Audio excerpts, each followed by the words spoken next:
Welcome to BRK news. నేను తరుణి.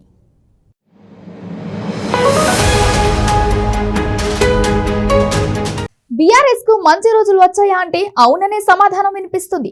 BRS నుంచి కాంగ్రెస్ పార్టీలో చేరిన 10 మంది ఎమ్మెల్యేలు ఘర్ వాపస్ అనే మంత్రాన్ని జపిస్తున్నట్లు సమాచారం. పార్టీ ఫిరాయించిన బీఆర్ఎస్ ఎమ్మెల్యేలు మళ్లీ సొంత గుటికి వచ్చేందుకు వ్యూహాలు చేస్తున్నట్లు తెలుస్తుంది.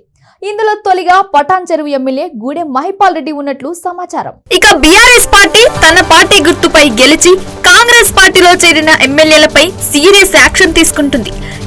ఎలాగైనా చట్టపరంగా ఈ సమస్యను ఎదుర్కొనేందుకు ఎన్ని అడ్డంకులు వచ్చినా తగ్గేదే లేదంటూ ముందుకు వెళ్తుంది. కాగా ఈ పార్టీ ఫిరాయింపు కేసు వివాదం హైకోర్టు నుంచి సుప్రీంకోర్టు వరకు వెళ్లింది. దీంతో పార్టీ మారిన ఎమ్మెల్యేల్లో కాస్త ఆందోళన నెలకొంది. ఒక విధంగా చెప్పాలంటే పార్టీ ఫిరాయింపులపై బీఆర్ఎస్ మాజీ సీఎం కేసీఆర్ చాలా సీరియస్ గా ఉన్నారు. తెలంగాణలో కాంగ్రెస్ అధికారంలోకి వచ్చాక బీఆర్ఎస్ నుంచి 10 మంది ఎమ్మెల్యేలు జంపింగ్ జపాంగ్ అయ్యారు. 2014లో తెలంగాణ ఆవిర్భావం తర్వాత 10 ఏళ్లు అధికారంలో ఉన్న బీఆర్ఎస్ పార్టీ 2023 అసెంబ్లీ ఎన్నికల్లో ఓటమి పాలైంది. 64 అసెంబ్లీ స్థానాలు కైవసం చేసుకుని కాంగ్రెస్ అధికారంలోకి రాగా బీఆర్ఎస్ 39 స్థానాలకే పరిమితమైంది. అయితే ఆ తర్వాత చోటు చేసుకున్న రాజకీయ పరిణామాల్లో పలువురు బీఆర్ఎస్ ఎమ్మెల్యేలు కాంగ్రెస్ గూటికి చేరారు. ఇక 10 మంది ఎమ్మెల్యేలు బీఆర్ఎస్ పార్టీకి గుడ్ బై చెప్పి కాంగ్రెస్ కండువా కప్పుకున్నారు. పార్టీ ఫిరాయింపులపై బీఆర్ఎస్ ఎమ్మెల్యేలు కౌశిక్ రెడ్డి, కేపీ వివేకానంద్, చింతామోహన్ సుప్రీంకోర్టులో పిటిషన్లు దాఖలు చేశారు. బీఆర్ఎస్ వర్కింగ్ ప్రెసిడెంట్ కేటీఆర్ సైతం రిట్ పిటిషన్లను దాఖలు చేశారు. దీంతో పార్టీ మారిన ఎమ్మెల్యేలపై ఎలాంటి చర్యలు తీసుకున్నారో చెప్పాలంటూ సుప్రీంకోర్టు అసెంబ్లీ కార్యదర్శి స్పీకర్ కు నోటీసులు జారీ చేసింది. వివరణ ఇవ్వాలని ఎమ్మెల్యేలకు సైతం నోటీసులు ఇచ్చింది. పటాన్ చెరువు ఎమ్మెల్యే గూడెం మహిపాల్ రెడ్డికి సైతం సుప్రీంకోర్టు నోటీసులు ఇవ్వగా పార్టీ మార్పుపై ఆయన ట్విస్ట్ ఇచ్చారు. తాను ఇప్పటికీ బీఆర్ఎస్ ఎమ్మెల్యేగానే కొనసాగుతున్నానని చెప్పారు. తాను ఏ పార్టీ మారలేదని స్పష్టం చేశారు. ఈ మేరకు సుప్రీంకోర్టుకు అఫిడవిట్ సమర్పించారు. కేటీఆర్ దాఖలు చేసిన పిటిషన్ పై విచారణను త్వరగా ముగించాలని కోరారు. తాను అసెంబ్లీకి ఎన్నికైన నాటి నుంచి బీఆర్ఎస్ సభ్యుడిగానే కొనసాగుతున్నానని చెప్పారు. గతేడాది జూలైలో ముఖ్యమంత్రి రేవంత్ రెడ్డిని ఆయన నివాసంలో మర్యాదపూర్వకంగానే కలిసినట్లు చెప్పారు.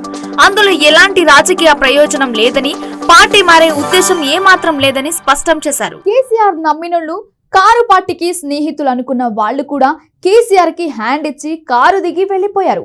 దీంతో గులాబీ అధినేత ఈ వ్యవహారాన్ని సీరియస్ గా తీసుకున్నారు. దేఖ్లెంగే అని సుప్రీంకోర్టు వరకు వెళ్లారు. వెళ్లిన ప్రతి చోట కేసు గెలుస్తాం, ఉప ఎన్నికలు ఖాయమంటున్నారు కేసీఆర్. నిజానికి ఈ కేసులో రేపో మాపో తీర్పు కూడా రాబోతుంది. కట్ చేస్తే ఇక్కడే అరుదైన అద్భుతమైన అమాయకమైన సీన్ కనిపించింది. ఒకటి, పటాన్ చెరువు ఎమ్మెల్యే మహిపాల్ రెడ్డి ఇప్పుడు యూటర్న్ తీసుకున్నారు. నిజంగా పటాన్ చెరువు ఎమ్మెల్యే మహిపాల్ రెడ్డి ఇప్పటికీ బీఆర్ఎస్ లోనే ఉన్నారా అంటే అందుకు ఆయన అవునని అంటున్నారు.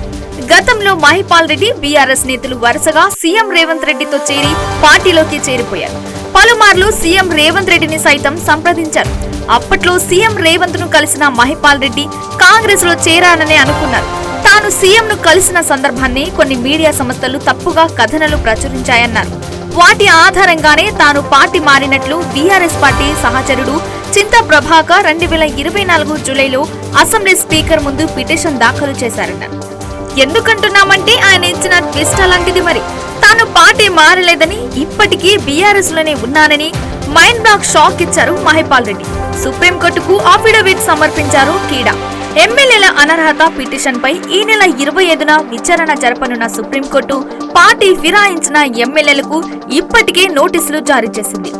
దీంతో ఆ నోటీసులకు ఎమ్మెల్యేలు స్పందిస్తున్నారు. అందులో భాగంగా మహిపాల్ రెడ్డి సుప్రీంకోర్టుకు ఇలాంటి వివరణ ఇచ్చారు. అయితే మహిపాల్ ఎందుకు ఇలాంటి ఆన్సర్ ఇచ్చారనేది ఇప్పుడు హాట్ టాపిక్ గా మారింది. సుప్రీంకోర్టు అనర్హత వేటు వేస్తే ఫిరాయింపుదారుల నియోజకవర్గాల్లో ఉప ఎన్నికలు జరుగుతాయా, ఆ ఎన్నికల్లో గెలుస్తామా లేదోనని చాలా మందిలో ఆందోళన కనిపిస్తుంది. అందుకే దాదాపు అందరూ ఫిరాయింపుదారులు తాము పార్టీ మారలేదని చెప్తున్నారు. తాము ఇంకా గులాబీ పార్టీలోనే ఉన్నామంటున్నారు. దీంతో సుప్రీంకోర్టుకు ఎమ్మెల్యేగా నన్ను అనర్హుడిగా ప్రకటించాలని ఆ పిటిషన్ లో కోరానన్నారు. ఇలాంటి మరిన్ని న్యూస్ అప్డేట్ కోసం బీఆర్కే న్యూస్ తెలుగుడి సత్తా ఛానల్ ని సబ్స్క్రైబ్ చేయండి.